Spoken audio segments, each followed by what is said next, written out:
vaccines and the types of proteins that they target, but you might have heard in the news of some new COVID antiviral drugs being recommended by the FDA for emergency use authorization, like Merck. But today we're talking about Pfizer's Paxlovid pill. That's the picture of it being manufactured right there.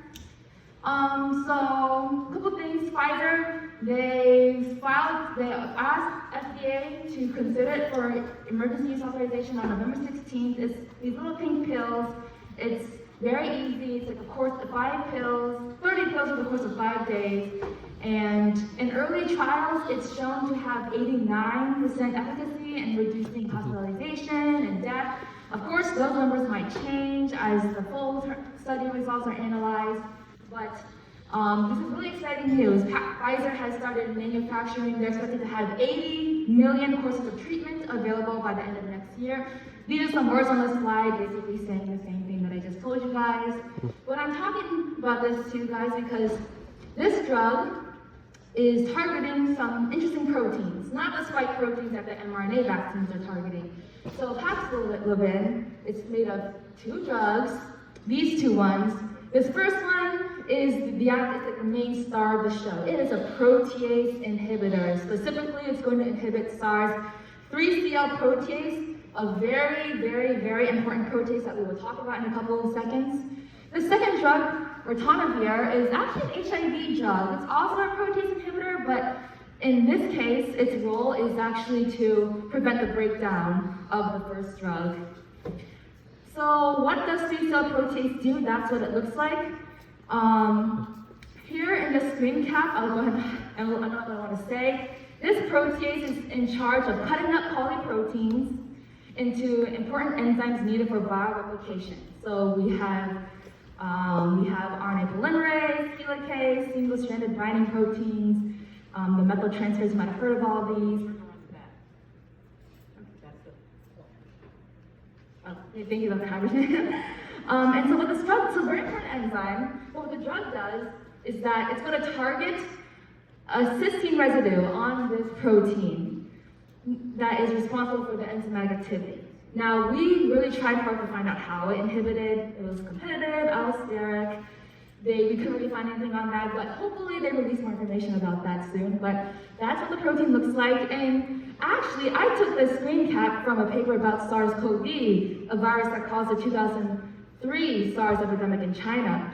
But here's the thing. This protease is sometimes called the main protease of coronaviruses because it is highly, highly indispensable and important for coronavirus replication. So the structure more or less stays the same among coronaviruses.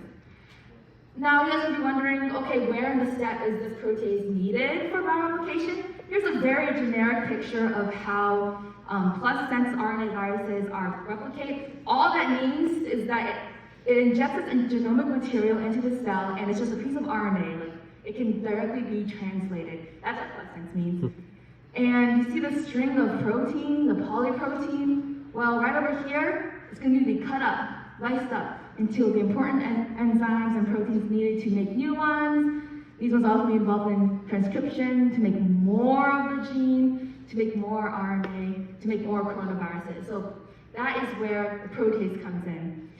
So you guys might have heard in the news about Merck's new pill, called Merck's new pill that was actually FDA recommended it for emergency use authorization. This drug, what it does is that it's going to switch up the order of the amino acids. So it doesn't cut it up, it switches up the order. So like a defunct polyprotein that can't work. Pretty neat stuff. But yes, once again, this is our polyprotein, this is our functional proteins. Virus wants to get from here to here. What Paxlovid does is that this enzyme is this enzyme is supposed to cut it up, but Paxlovid is going to block this enzyme. And that's how the drug works. And so why care? Well, we talked about how biology connects to these CSI concepts. Well, millions of Americans have not been vaccinated for a variety of reasons. And so this antiviral oral drug could be an alternative for those who aren't vaccinated or maybe those high-risk people. But also, you might have heard of the Omicron variant, which has more than 50 mutations, 30 of them on the spike protein. However, this drug doesn't target the spike protein. It targets an enzyme that is inside the cell and is really needed for viral application and might not have as many mutations. So really exciting stuff. We don't know for sure how well it'll work, but fingers are crossed, and let's keep our eyes on the news to see how well this drug will work against fighting the pandemic. Thank you.